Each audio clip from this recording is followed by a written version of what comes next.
सरकार एवं भाजपा नेताओं के खिलाफ अजय ने उंगली जहे। राज्यसभा सांसद रहे भाजपा छोड़ने के बाद गोकपा से लोकसभा चुनाव मैदान में आने वाले अजय प्रताप सिंह ने सरकार को कटघरे में ला दिए। आदिवासी कॉलेजी छात्राओं के साथ दुष्कर्म को लेकर आयोजित पत्रकार वार्ता में उन्होंने कहा कि इसमें कॉलेज प्रबंधन, ट्राइबल विभाग से लेकर सरकार के मंत्री, विधायक भी दोषी हैं। अभी जांच जो हुई, आगे भी जांच होनी चाहिए, कई नाम आ सकते हैं। आगे उन्होंने क्या कहा, सुनिए अजय प्रताप सिंह की बातचीत। पूरे सीधी जिले को शर्मसार करने की घटना है। मुझे बड़ा ताज्जुब है कि एक तरफ प्रधानमंत्री श्री नरेंद्र मोदी कहते हैं कि बेटी बचाओ बेटी पढ़ाओ, और दूसरी तरफ मध्य प्रदेश सरकार जो गरीब बच्चे हैं, जनजाति समाज के बच्चे हैं, पिछड़े वर्ग समाज के बच्चे हैं, अनुसूचित जाति समाज के बच्चे हैं, उनको समय पर छात्रवृत्ति नहीं वितरित करती है। और इसका दुष्परिणाम ये सामने आया है कि इस तरीके की घटना हुई है। लगभग जो जानकारी में बात आई है कि 7 बच्चियों के नाम सामने आए हैं जो छात्रवृत्ति प्राप्त करने के चक्कर में ऐसे जालसाजों के जाल में फंस गई और उनके साथ दुराचार हुआ, व्यभिचार हुआ। पुलिस ने अभी कार्रवाई किया है, अपराधियों को पकड़ा है और पुलिस की कार्रवाई के प्रति हमें संतोष है। लेकिन अभी भी अनेक सारे प्रश्न अनुत्तरित हैं कि इसमें जो नाम आए हैं, अभी 4 नाम आए हैं और ऐसा हमको लगता है कि अभी और भी बहुत सारे नाम इससे जुड़े हुए हैं।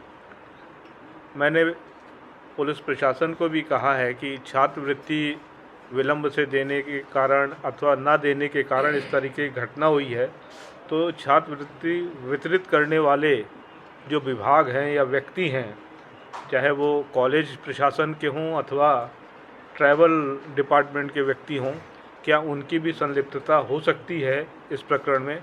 इस एंगल से भी इसको जांच करना चाहिए। और पुलिस प्रशासन से मैंने ये भी आग्रह किया है कि सारे प्रकरण को त्वरित न्याय के लिए फास्ट ट्रैक कोर्ट में प्रकरण चलाया जाए, जिससे कि अपराधियों को शीघ्र से शीघ्र सज़ा हो सके।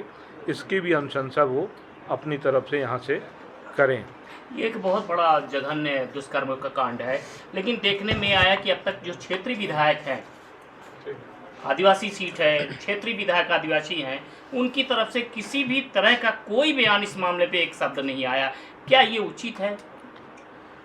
क्षेत्रीय विधायक क्यों, भारतीय जनता पार्टी पूरी तरीके से मौन है। भारतीय जनता पार्टी के सारे विधायक मौन हैं। सीधी सिंगरौली क्षेत्र से जनजाति समाज की ही महिला मंत्री हैं, वो मौन हैं। सीधी के जो विधायक हैं वो भी महिला हैं, वो भी मौन हैं। और केवल सीधी के जनप्रतिनिधि ही नहीं, पूरे मध्य प्रदेश में भारतीय जनता पार्टी के जो भी मंत्रीगण हैं, मुख्यमंत्री हैं, सब के सब मौन हैं और इस विषय पर कोई प्रतिक्रिया ना तो दे रहे हैं और इन बच्चियों को न्याय दिलाने के लिए ना उनकी तरफ से कोई ठोस कार्रवाई का आश्वासन भी इन परिवारों को दिया गया है। एक बात कही थी कि हम इसकी नैतिक जिम्मेदारी लेना चाहिए। नैतिक जिम्मेदारी किसे लेनी चाहिए और किस तरह से नैतिक जिम्मेदारी लेनी चाहिए? नैतिक जिम्मेदारी सरकार की है, क्योंकि सरकार का काम है कि शिक्षा के क्षेत्र में जो बच्चे पढ़ रहे हैं उनको संरक्षण दें, उनको प्रोत्साहन दें, और इसी के लिए छात्रवृत्ति का प्रावधान किया गया है। और छात्रवृत्ति समय से न मिलने के कारण इस तरीके से ये घटना घटित हुई है। इसलिए सीधे सीधे नैतिक जिम्मेदारी अगर किसी की है तो प्रदेश के मुख्यमंत्री की है, मध्य प्रदेश सरकार की है, ट्राइबल मिनिस्टर की है, हायर एजुकेशन मिनिस्टर की है। और इस नैतिक जिम्मेदारी लेते हुए उनको अपना कम से कम त्यागपत्र तो देना ही चाहिए। दुनिया चांद पर पहुंच गई, लेकिन सीधी जिला आदिवासी जिला था, आज भी है, गरीब था, पिछड़ा था और पिछड़ा ही है। 70 साल का कांग्रेस का शासन रहा, 20 साल तो नहीं कर सकता हूं, लेकिन अभी तक जिन्होंने भी शासन की बागडोर संभाली है, और इसलिए अगर जिम्मेदारी किसी को देना है या जिम्मेदार ठहराना है तो निश्चित रूप से कांग्रेस और भारतीय जनता पार्टी को ही जिम्मेदार ठहराना चाहिए।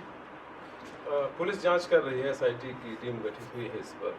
यदि उचित कार्रवाई नहीं होती है, जिस तरीके से और नाम आ रहे हैं कि भी आरोपी भी हो सकते हैं, फरियादी भी हो सकते हैं, तो गोंगपा क्या कदम उठाएगी इस पर? गोंडवाना गणतंत्र पार्टी सारे घटनाक्रम पे बड़ी करीब से नज़र रखे हुए है। 4 तारीख को मतगणना होगी, 7 तारीख को आचार संहिता हटेगी।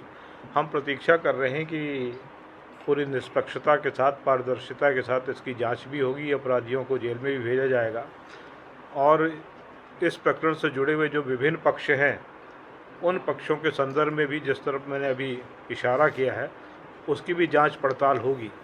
और अगर प्रशासन और सरकार इस संदर्भ में उदासीनता बरतती है तो गोंडवाना गणतंत्र पार्टी जनजातीय समाज के कल्याण के लिए प्रतिबद्ध है, उनकी समस्याओं के लिए प्रतिबद्ध है।